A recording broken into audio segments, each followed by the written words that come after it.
If you're anything like me, you've probably had times in your life where you feel like you've got way too many priorities. If that's the case for you, you need to watch this video because I'm going to be talking all about priorities.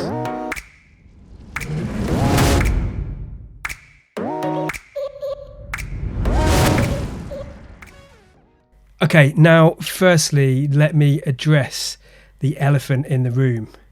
So far I've been talking about priorities, but in reality, the word priorities is a fallacy. You cannot have multiple priorities.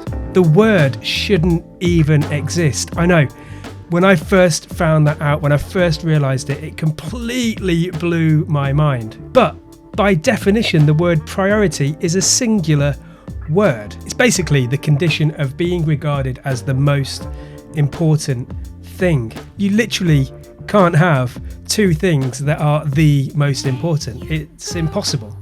Sometimes it feels like that's the case. Sometimes it feels like you've got loads of things that are the most important, particularly if you're in a business where everything seems to be high priority.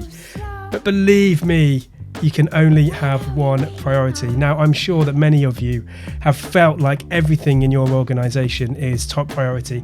Essentially, if you have lots of priorities, then really that means you have no priorities. Now, look, this is a really tough one because I know that, especially now with COVID and all the things that are going on, it feels like everybody in all the organizations that I talk to, everyone feels like they're having to do more work with less. And that, of course, means that there are competing priorities. There's lots of work that needs to be done because you're probably covering for multiple people, and that can be an incredibly big challenge. I can't remember who said it first. It might have been Gary Keller, but I love this phrase, which is particularly important for people in managerial or leadership situations. And the phrase is, your one thing is to make the one thing the one thing. Okay, it sounds a bit bonkers, I know, but the most important thing that someone in a leadership role and across many parts of organizations as well can be doing is making sure that everything that you do is working towards one big goal. Now, if you're in an organization, you're working towards different goals and you're not in cohesion, what that can really mean is that you end up in absolute chaos. So this idea of just focusing on one thing is kind of a bit abstract at the moment. So what I'm going to try to do is bring it to life with an example that I'm going through right now.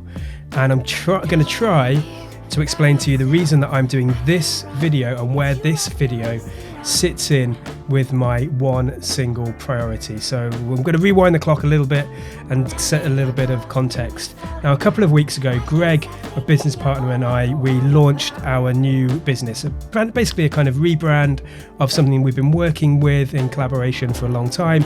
We've properly come together to form this new company, Make Ideas.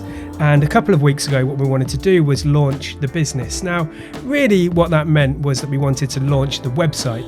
And 2 weeks ago, we launched the website. We were really happy. Everything that we were doing was geared towards launching that website. So there were other things that we needed to do. But the one big thing that we wanted to do was launch this business, launch our website, launch our new value proposition. And since that, it's been kind of hard to know exactly what our one big thing is, what to focus on.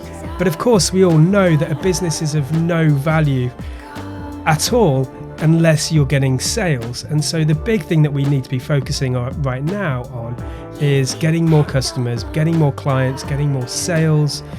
We're working well, things are going really well, we've got loads of projects going on, but we need to build out our bigger pipeline. So the most important thing for us to be focusing on at the moment, other than the project work that we're on, is to get more clients. Now, working backwards from that big kind of high impact business goal, we can start to understand where this video falls into place. Now, getting new clients is huge, and it could be marketing, it could be sales, it could be new product work, it could be all kinds of different areas of the business. So that big objective is the one priority, but it's not just one task, as you can see. It's a collection of lots of different tasks that come together to form that impact, to create the impact that you're looking for in your business. So what we needed to do was figure out how we can try to get more clients.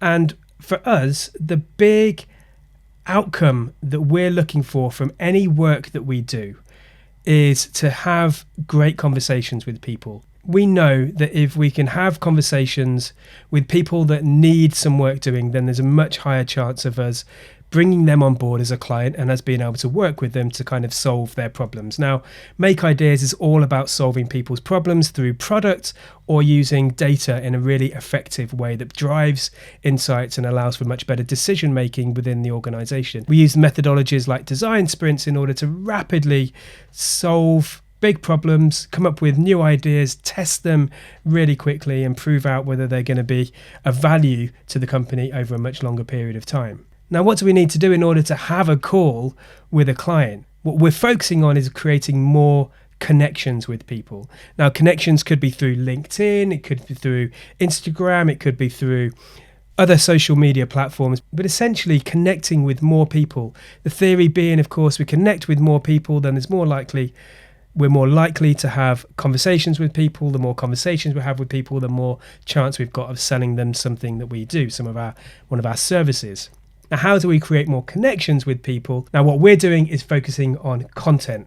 Big focus on content creation, adding value, high impact content for people that they can learn from, see that we might have something to offer, and then we can start to have those, build up those connections and then have those conversations that we need. So essentially what we're doing is creating content like this in order to distribute that out, get as many people to see it as they can, get as many people to like it and share it so that we can build up more connections with people. We can then try to convert some of those connections that we've built up and those people that we've connected to through our content and turn those into conversations with people. And from those conversations, we can try to sell some of our services. Okay, hopefully that makes sense, but to help bring it to life even more, I'm going to run through exactly the same thing, but going from the starting point being this video and show you how that will lead, we hope, to getting more conversations and therefore more clients. So step 1 is create content.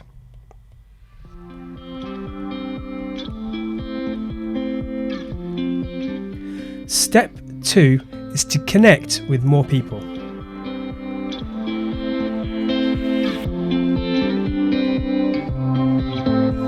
Step 3 is to have conversations.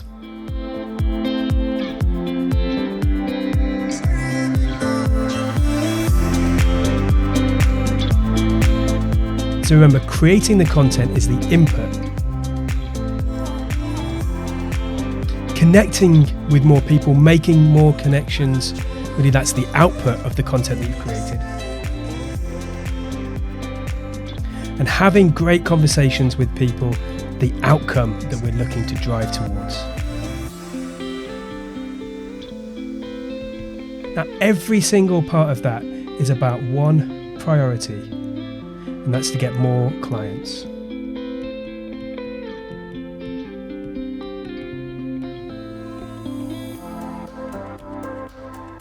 Now, at this stage, our one big focus has to be getting more clients in order to make this successful. Therefore, we need to work backwards from there to figure out what the outcomes are that we're driving to. In this instance, we're looking for more conversations. Work backwards from there to figure out what the outputs, those outputs for us are more connections, connect with more people, and therefore the inputs that are going to enable us to make more connections and get talking to more people ultimately is all about content at the moment. There's other things that can fill your funnel. You can do other types of marketing, but at the moment we're going heavy on the content, and that's what we're doing. Now, this is all predicated on one big assumption. That's the big assumption that I have, is that people that want to be able to prioritize better and have an interest in these kind of videos are the same kind of people that might at some point want to innovate around a new product idea, come up with a new strategy, or figure out how to use data better in order to drive better insights and better decision making. What really matters to us in creating this content is, again, going through that model. More people can see it, which means we can build up our connections. We can then hopefully have more conversations with people and ultimately get more clients. It's a very simple model, but what it means is I'm asking again for you to subscribe and like and share, because that's going to mean that this engine does indeed work. So if you've worked with Greg or I before, indeed Nick Himo, then you'll know that transparency and openness is a really important value of ours. That's what we're trying to do with this content. We're going to continue to document how things are going, what we're thinking about, what we're trying to apply in our own business here to hopefully create really valuable content. So please do subscribe as well. Thank you so much for listening, and I'll see you tomorrow. Thanks so much. Take care. Bye-bye.